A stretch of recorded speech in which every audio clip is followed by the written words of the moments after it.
Alors en fin de compte, le data publishing, c'est simple. C'est l'automatisation de production marketing et commerciaux. On peut faire des flyers, des stop rayons, des catalogues. On va récupérer directement les données soit sur une base Excel, un Google Drive, n'importe quelle base. En fin de compte, même un PIM, on peut le faire sans aucun problème. L'objectif, là, à l'heure actuelle, c'est vraiment de centraliser l'information, d'avoir une donnée fiable, validée, qu'on puisse distribuer en fin de compte sur tous les canaux de publication, aussi bien web, plateforme de vente ou catalogue. Alors la première chose pour le data publishing, vraiment, c'est d'avoir des données consolidées. Donc c'est-à-dire des données qui sont validées, qui sont fiables, avec le moins d'erreurs possible.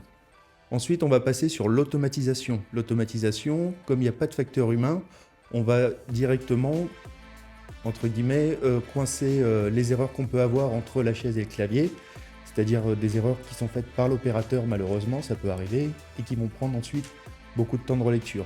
Si on est sûr que la data est directement connectée de la base de données à InDesign, par exemple, on est sûr qu'elle sera bonne. Pour que la donnée se mette bien où on le souhaite, on va la taguer directement, on va créer des templates. On va dire, ben voilà, ici je veux mon titre, ici je veux ma description, ici je veux mon tarif, et ici je veux mon image. Et ensuite, cette automatisation va se répéter au fur et à mesure. Et on peut faire aussi pas mal de règles, notamment sur des pictos.